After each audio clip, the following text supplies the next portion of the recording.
So in this video, we're going to look at empirical formulae calculations again, but this time with a twist, in that once we've calculated the empirical formulae, we're going to try and work out the molecular formulae, because we're also going to be given the formula mass of the molecule.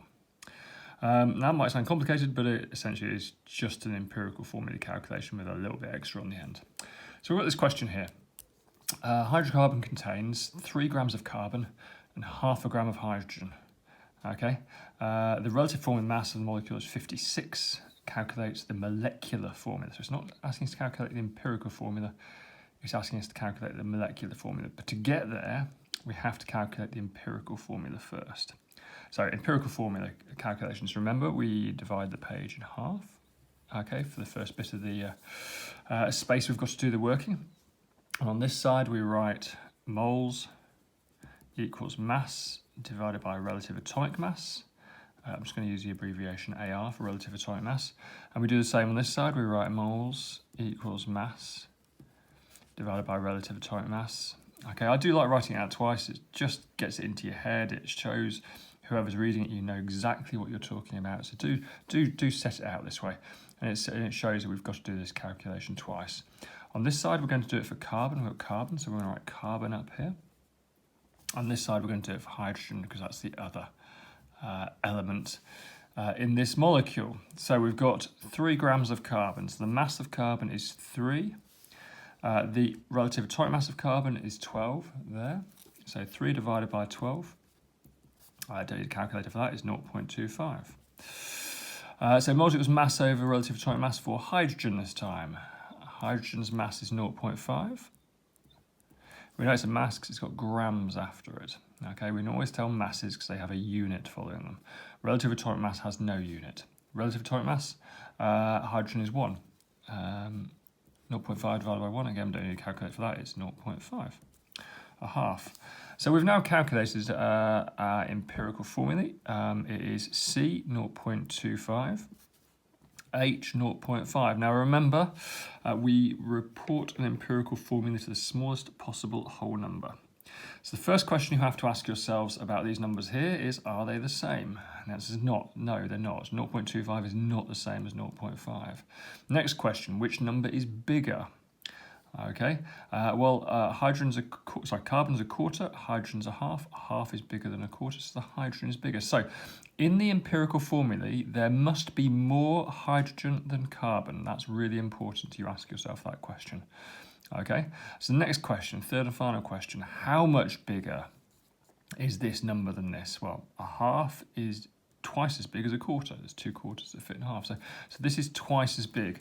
So the empirical formula at the end must therefore be CH2, where there's more hydrogen than carbon, twice as much.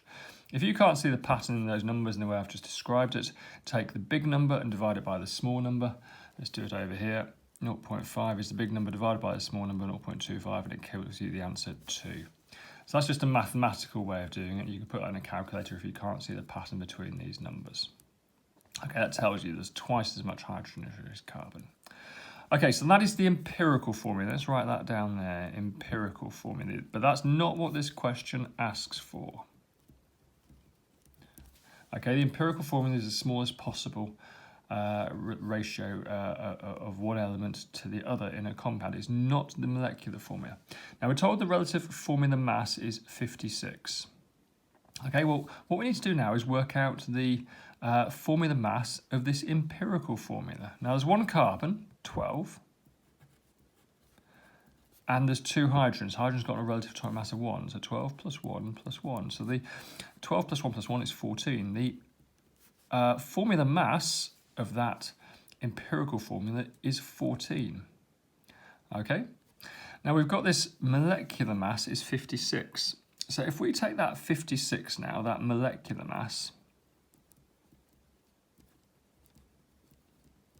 and divide it by the formula mass of the empirical formula,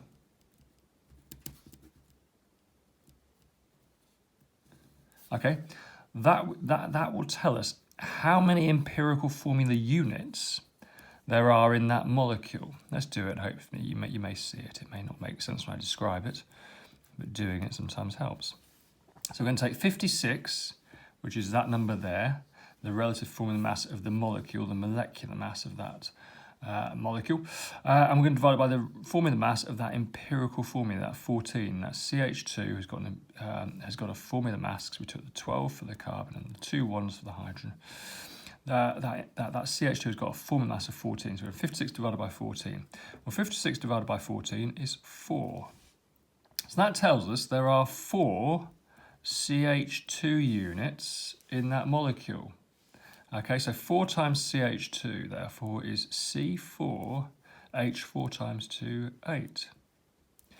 So we've used the empirical formulae and the molecular mass to work out the molecular formula of the whole hydrocarbon, C4H8. Okay, so it's essentially an empirical formula question, but with an extra step on the end. C4H8 is the answer.